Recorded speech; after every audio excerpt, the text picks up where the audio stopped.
नमस्कार दोस्तों, आप सभी लोगों का एचपी पाठशाला पर स्वागत है। आज की हमारी कृषि समसामयिकी की एक महत्वपूर्ण खबर क्या रहेगी। ईटानगर वन्यजीव अभ्यारण्य में एक नई पादप प्रजाति की खोज की गई, तो उसी को लेकर के हम सभी लोग बात करेंगे। कई बार सीधे तौर पर प्रश्न पूछे जाते हैं कि पादप प्रजाति, इसका संबंध कहाँ पर है। जो हाल ही में खोजी गई पादप प्रजाति है वह कौन सी। क्या बात करते हैं। ईटानगर वन्यजीव अभ्यारण्य में एक नई पादप प्रजाति फ्लोगैकेंथस सुधांशु शेखारी की खोज करी गई है। ठीक है, तो कौन सी आपकी पादप प्रजाति फ्लोगैकेंथस सुधांशु शेखारी की खोज करी गई है। अब हम सभी लोग ईटानगर, हालांकि जब इस वन्यजीव अभ्यारण्य में इसकी खोज की गई तो ईटानगर वन्यजीव अभ्यारण्य भी अपने आप महत्वपूर्ण हो जाता है। मान लीजिए सीधे तौर पर यह भी पूछ लिया गया कि ईटानगर जो वन्यजीव अभ्यारण्य है वह किस राज्य में स्थित है, तो किसी भी प्रकार से प्रश्न बन सकता है। तो इसको समझते हैं। ये अरुणाचल प्रदेश के दक्षिण पश्चिमी भाग में अवस्थित है। जो ईटानगर वन्यजीव अभ्यारण्य है आपका, यह अरुणाचल प्रदेश के दक्षिण पश्चिमी भाग में स्थित है और अभ्यारण्य के भीतर राज्य की राजधानी ईटानगर स्थित है। ठीक है, इसकी जो आपका ईटानगर वन्यजीव अभ्यारण्य, इसकी कुछ प्रमुख नदियाँ कौन कौन सी कह सकते हैं। इस अभ्यारण्य से पोमा, पाम, पांचली, नेओ, रेची, चिंगके आदि इस प्रकार की जो नदियाँ हैं इसमें से होकर के इनका बहाव होता है। दोस्तों, यहाँ पर कौन कौन सी वनस्पतियाँ पाई जाती हैं, तो मिश्रित सदाबहार से लेकर के अर्ध सदाबहार वन इसमें पाए जाते हैं। यह अभ्यारण्य पूर्वी हिमालय के स्थानिक पक्षी क्षेत्र में स्थित है, इसलिए इसको बर्ड लाइफ इंटरनेशनल ने एक महत्वपूर्ण पक्षी क्षेत्र के रूप में मान्यता भी दी। तो इसको महत्वपूर्ण पक्षी क्षेत्र के रूप में मान्यता भी दी गई। ऐसा क्यों, तो पूर्वी हिमालय के स्थानिक पक्षी क्षेत्र में इसकी स्थिति होने के कारण। ठीक है, कौन कौन से इसमें जीव जंतु पाए जाते हैं, तो एशियाई हाथी, हार्निमल की 4 प्रजातियां। सीधे तौर पर एक बार प्रश्न पूछा गया कि हार्निमल की 4 प्रजातियां किस वन्यजीव अभ्यारण्य में स्थित हैं, तो ईटानगर से संबंधित हो जाएगा आपका। और बाघ, एशियाई, काला भालू, ये सभी सब क्षेत्रों में जो ईटानगर वन्यजीव अभ्यारण्य है यहाँ पर हम सभी लोगों को देखने को मिलते हैं। खैर, नोट करते हैं इसको। तो जो हमारा ईटानगर वन्यजीव अभ्यारण्य है चर्चा में क्यों रहेगा। आज की हमारी खबर क्या रहेगी दोस्तों, ईटानगर वन्यजीव अभ्यारण्य।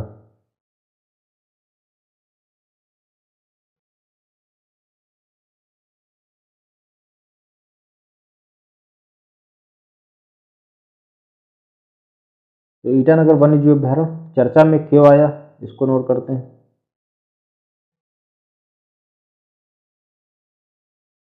चर्चा में क्यों,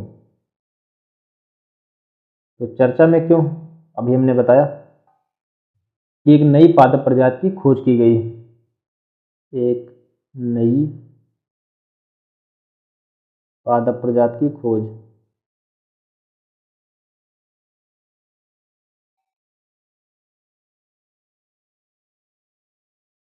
अब वह प्रजाति कौन सी है, इसको नोट करते हैं। तो फ्लैगेकैंथस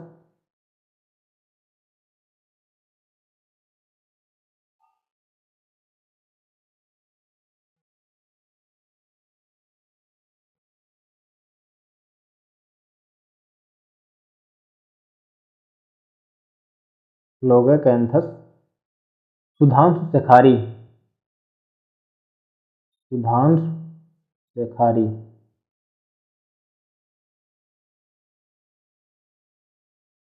ये आपकी क्या हो गई, एक नई प्रजाति हो गई। सुधांशु शेखारी की खोज की गई। अब हम सभी लोग ईटानगर वन्यजीव अभ्यारण्य के बारे में बात करेंगे।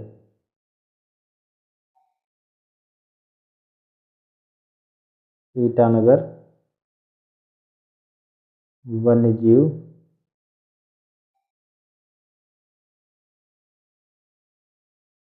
अभ्यारण्य से संबंधित महत्वपूर्ण तथ्य।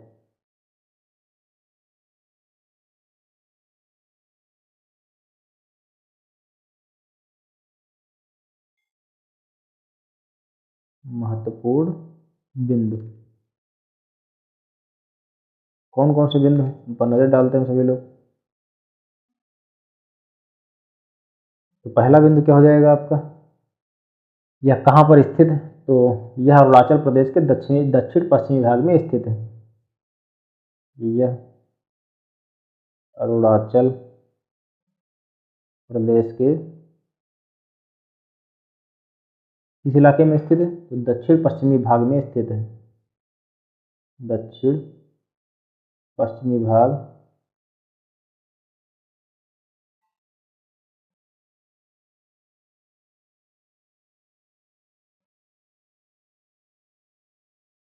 दक्षिण पश्चिमी भाग में स्थित है और अभ्यारण्य के भीतर राज्य की राजधानी ईटानगर स्थित है, जो कि इसे अपने आप में एक विशेष बनाता है। अभ्यारण्य के भीतर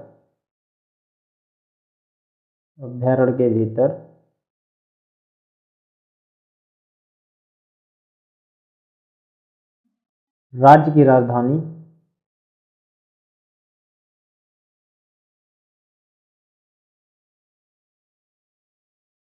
अभ्यारण्य के भीतर राज्य की राजधानी ईटानगर स्थित है।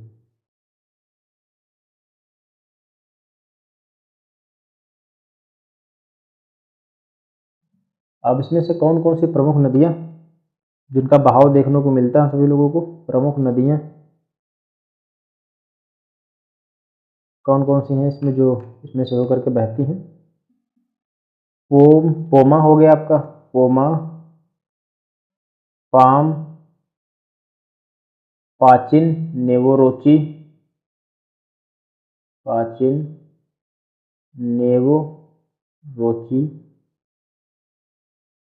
ये आदि प्रकार की जो नदियां हैं इसमें देखने को हम सभी लोगों को इनका बहाव देखने को मिलता है। वनस्पतियां कौन कौन सी पाई जाती हैं?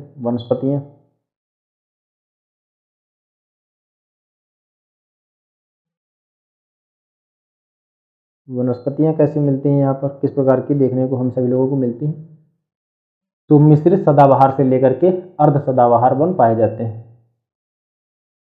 मिश्रित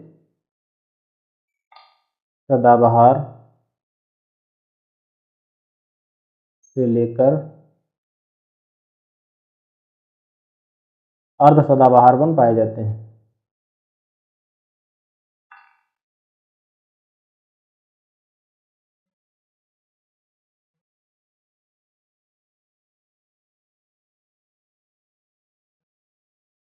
तो वनस्पतियां बहुत ही महत्वपूर्ण वन मिश्रित सदाबहार से लेकर के अर्ध सदाबहार वन इसमें पाए जाते हैं।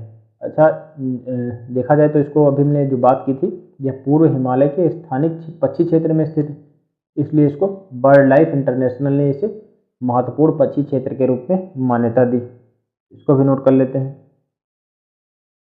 पूर्व हिमालय के स्थानिक पक्षी क्षेत्र में पूर्व हिमालय के स्थानिक पक्षी क्षेत्र में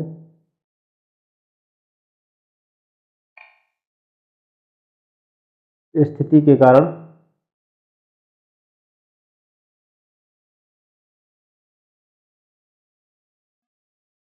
बर्ड लाइफ इंटरनेशनल ने बर्ड लाइफ इंटरनेशनल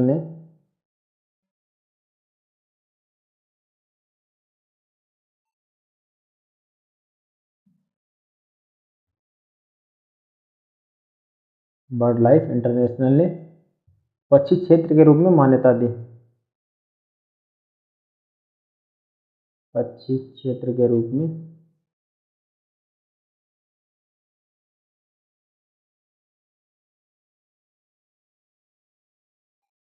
मान्यता दी, ठीक है,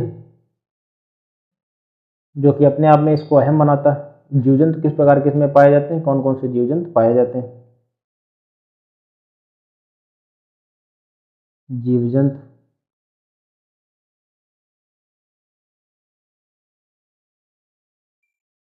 जंतुओं की अगर बात की जाए तो हार्निबल की 4 प्रजातियां, जो कि आप सभी लोगों को याद करने वाली चीज है इसकी, हार्निबल की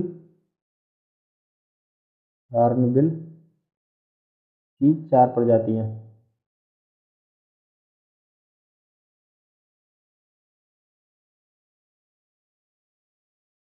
बाघ, एशियाई काला भालू, बाघ,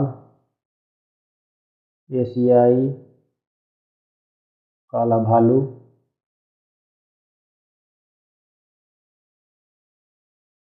ये सभी इसमें पाए जाते हैं। जीव जंतुओं की अगर बात की जाए तो ये सभी इसमें इसके अंतर्गत हार्निबल की 4 प्रजातियां, बाघ, एशियाई काला भालू, ये सभी इसके अंतर्गत शामिल है दोस्तों। और एक महत्वपूर्ण बिंदु यही है कि पूर्वी हिमालय के स्थानिक पक्षी क्षेत्र में स्थित के कारण बर्ड लाइफ इंटरनेशनल ने इसे महत्वपूर्ण पक्षी क्षेत्र के रूप में मान्यता प्रदान की गई। और वही आपकी अगर पादप प्रजाति की बात की जाए जो खोजी गई, फ्लोगाकैंथस सुधांश शिखारी पादप प्रजाति आपकी इसके अंतर्गत खोजी गई है नहीं।